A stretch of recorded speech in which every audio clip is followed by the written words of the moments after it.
Okay, hi there. This is going to be a walkthrough video for question 1 from Spring 21 Midterm 1. Yeah, so I'm just going to go through the question, show you how the staff solution did it, and talk about how we came to that solution. Jumping into it, 1A says, let's start with a short helper method that will be useful in later questions. We need to fill in this contains method so that it returns true if and only if the integer array A contains the integer X. And we can use at most 9 lines. So we're trying to write this contains method that takes in a integer array and a integer. And we basically just want to return true if X is in A and false if it isn't. And just to kind of get an idea for what we're doing here, I like to draw out examples. And so if we had A that was equal to an array containing 1, 2, and 3, we can think about, okay, what are different X's that we can try for this A? And so if X is 2, we want to return true because 2 is in A. And thinking about maybe how we can write code for this, what we're going to want to do is just go through each element of our array A and check to see if our whatever we pass in as X, if that's equal to that element in the array. So in this example, right, like we'd check 1 and we'd say, okay, 2 isn't 1. So we have to go to the next one. And then we check 2 and we see that, oh, okay, 2 is 2. And then we want to return true. But if, say, I don't know, we pass in X as 4, we know we want to return false because 4 isn't in A. And how we can try and do that is say, okay, let's check the first element.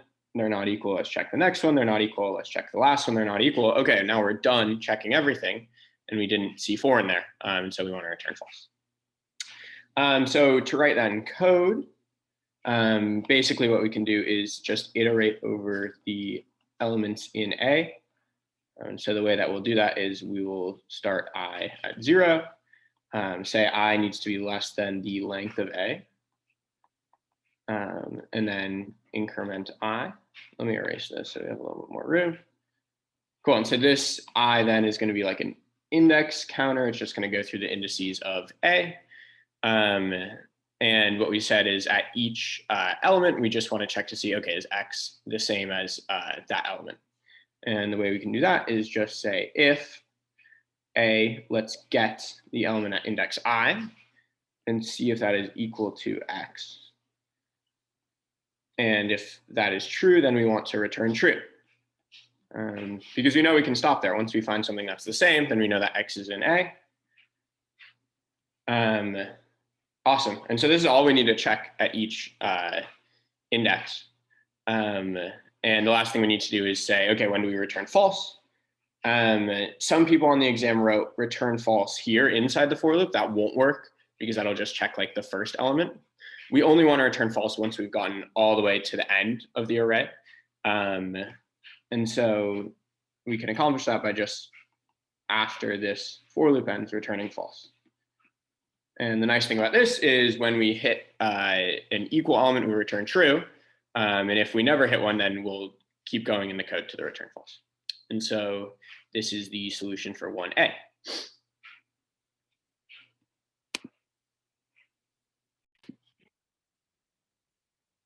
Okay, let's move on to the next part of this question. We've written our helper method, and now we're getting into the meat of this problem, so we can read here what's going on. We're trying to complete this Cal student and course catalog. These are 2 classes that we're writing. And just a quick note, when we're reading these classes, we might notice that they're not designed the best way. There are some choices we could have made to probably be more efficient or more clear or decrease the complexity of our code. So that's kind of a disclaimer, and we'll come back to that later on.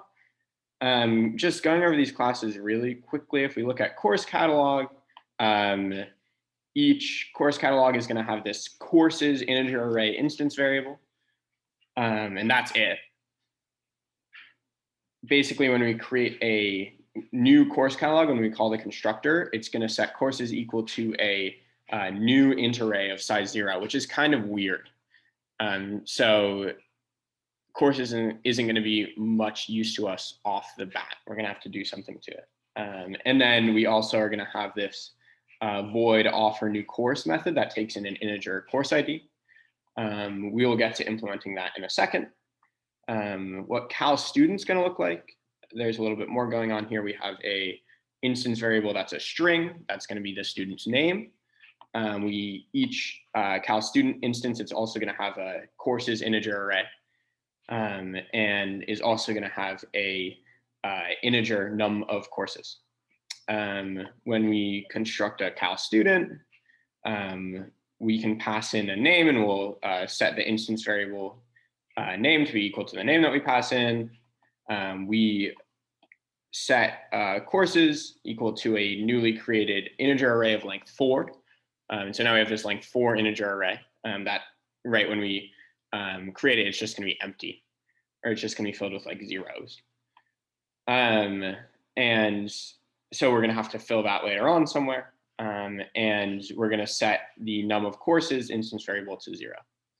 And similar to above, we have this add course method that takes in a integer course ID and actually takes in an instance of the course catalog class. And we do things inside of here that we will also talk about later. Cool, let's talk about the behavior, what's supposed to be going on. So courses at Cal are referred to by their integer course ID. And so, I don't know, each number refers to a course.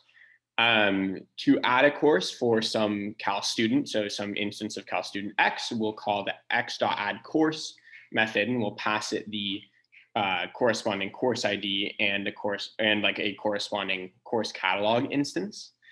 We'll get into what we do with those in a second. There are some restrictions to see if this Cal student X can actually add this course that we pass. And if the course does obey the restrictions, we're just going to add the course to the first available spot in that student's courses array. And so we saw this before. Each Cal student has this courses integer array. And so this is how we're going to keep track of, okay, what courses is this student taking? So the restrictions that we have to follow are students may only take courses that are available in the course catalog. And so when we pass in a course catalog to add course, we're going to have to check to make sure that the course ID we want to add is actually in that course catalog. The second restriction is that students may only be in at most 4 courses at the same time. And so basically, you can add course until you have 4 courses. I think that's nice because we have this length 4 array that's fixed. So we can add course until that array is full, but beyond that, we can't add any more courses. And the final restriction is students cannot add the same class or course more than once. And so we'll see that in an example, but you can't add course 1 and then add course 1 again. That does nothing. Finally, to actually offer a new course in a course catalog, we call the cc.offerNewCourse method, passing in a course ID. This should basically say, okay, if this course isn't in the catalog already, we're going to add it. And if it is, then we do nothing. And so kind of an example of how this all works is we'll create a course catalog CC and a Cal student Omar, and I'll just write them down here so we can kind of keep track of what is going on. And we know that both of these have this courses array.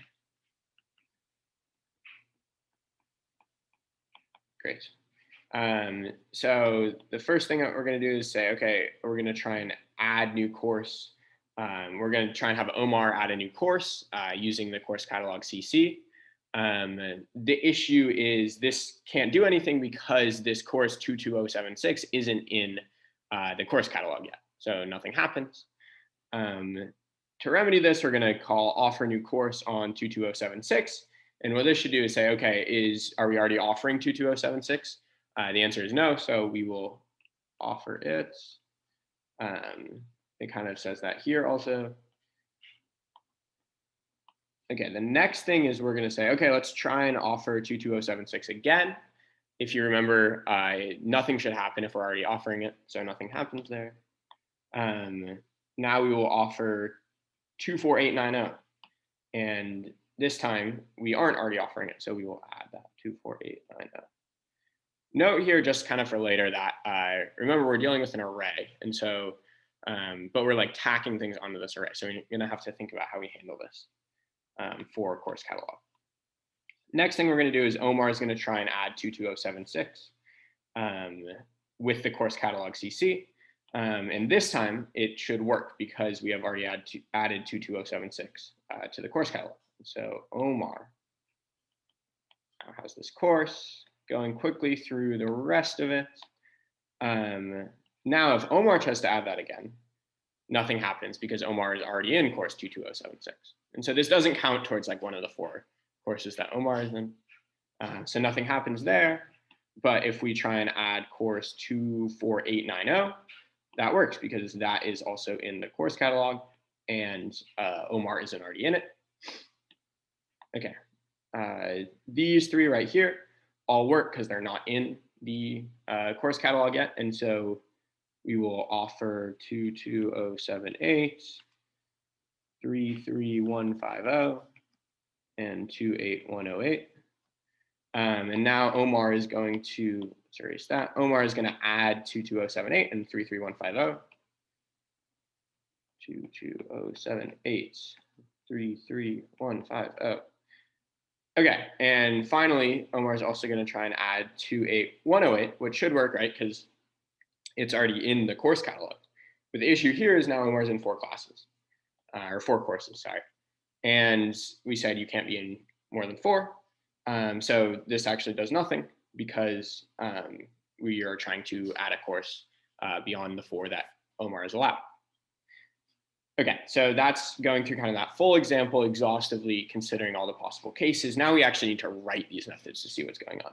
So we are starting with the offer new course method, and we may use utils.contains. And so we have this kind of nice skeleton, and what it looks like we're doing here is we're going to do some if check, and that if check should probably handle the case where if the course is already in the catalog. And then we're going to actually create a new integer array.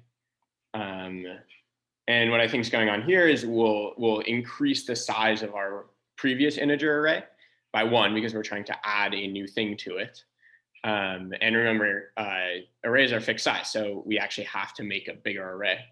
Then what we'll do is we'll copy everything over, and then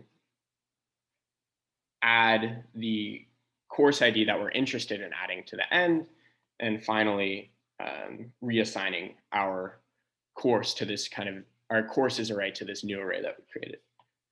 So I kind of spoke that, but let's actually write it. So the if condition is basically, does our courses array have the course ID in it? So we want to say if not, the exclamation point means not in Java. So if not utils.contains, let's make sure we get the ordering of these arguments right. It's you pass in an integer and then the value that you want to see if it contains. Sorry, the integer array and then the value. And so the array is called courses and the value is course ID. Okay, so if it doesn't contain it, if it does contain it, this if statement is basically going to get skipped and we won't do anything. So we handled that. Now we want to think about, okay, if our course ID isn't in the courses array, we need to make a bigger array. And the array should be 1 bigger because, I don't know, let's say we have a courses array that's like length 2 with like some courses in it. But we want to add a new course. And so we have to make an array that is 1 bigger. So we have to make it size 3. And then actually we can do that now. So in order to make it 1 bigger, we can just say, okay, we want the length of our courses. And we want to increase it by 1. Awesome. So now we have this bigger new array. We want to copy everything over. And so what this should do is we want to iterate over everything in courses.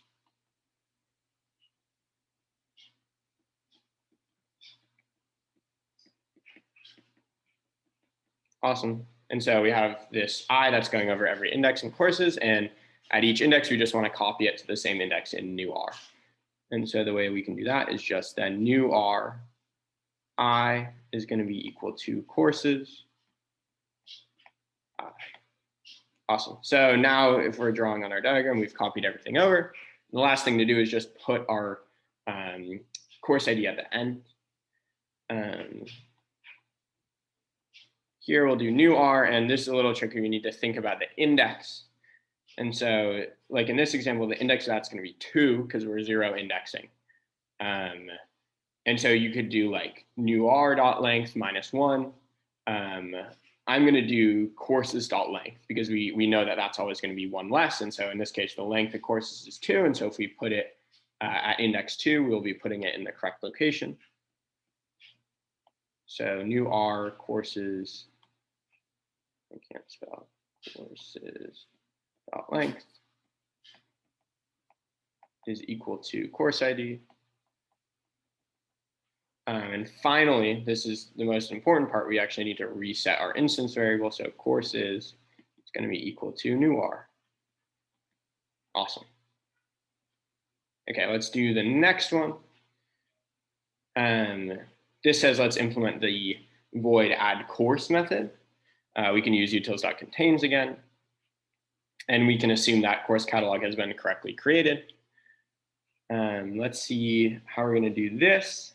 Let's look at, again, these kind of, we have this similar kind of, we have an if condition, and then we'll do something inside. And so I'm going to say, okay, let's try and figure out what our if condition should be, and then we'll figure out like how we're actually going to add course inside of this if condition.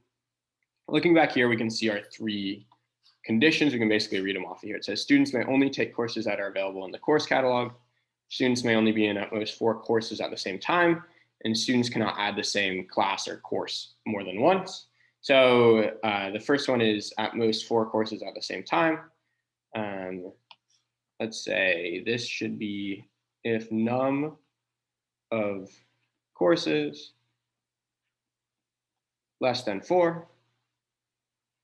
And we'll use the and operator here. So that's case 2. Let's think about case 1 now. Students may only take courses that are available in the course catalog. And so the way we can check that is we have this nice utils.contains method. So we'll call utils.contains cc.courses. That's going to be the courses array for the course catalog that before we've implemented, like now we know we're correctly adding courses to there. And we want to see if, okay, is course ID in this cc.courses array. And that's basically checking, okay, is the course we're trying to add in the course catalog? And then the final thing is we need to make sure that we're not already in this course. We haven't already add coursed this course. And so that would be not, I'm going over here. I'm just going to write it over here. And not utils.contains. This is going to be courses. Course ID. So this says, okay, if our course array doesn't already have this in there. Okay, so that if statement kind of went long, but let me just like block it off here and then we can write the rest on those lines.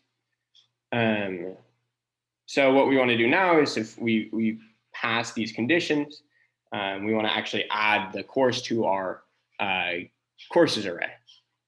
And nicely here, we actually have this counter that's keeping track of how many courses we're in.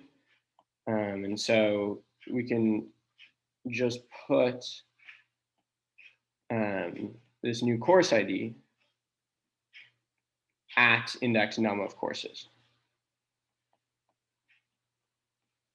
And if you want to think about this, this is like, okay, when we haven't added any courses, we can, this should not be course, this should be courses. We can just put it at index 0. And then once we do that, we should increment num of courses. So the next time we try and add, we can put it at index 1, and then index 2, and then index 3, right? And then we should be done because our num of courses, if we increment it correctly, will be 4, and it won't ever pass this if condition. And so if we put our course ID at index num of courses, and then increment of courses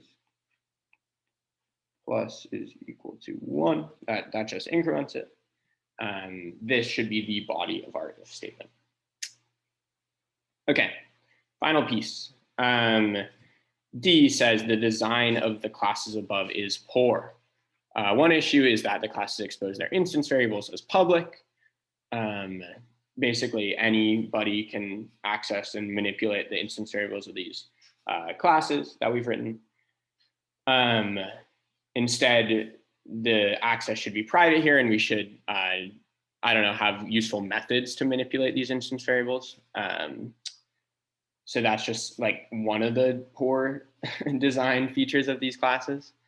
Another big issue is that we're using integer array, and it's kind of unwieldy. We have this awkward and overly verbose code. And so we're telling you that, okay, a list is better here. We should be using a list. And the question says, why should we use a list? Well, there are a few reasons, and there are a lot of reasons. But there are a couple of reasons that we're looking for why, like, specifically a list is great, would be much better here. And I think the kind of the clearest one is by, if you look at this method right here, and you ask, okay, what if courses, instead of being an array, was like a list of integers?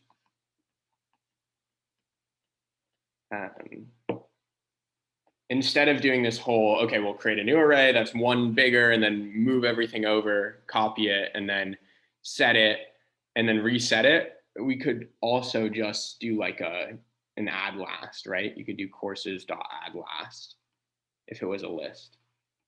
And that right there just makes the code so much simpler. And it stems from, right, our arrays are fixed size, but lists are flexible in their size. So we'll write lists are flexible in their size. So our code for add new course, sorry, offer new course would be much less complex.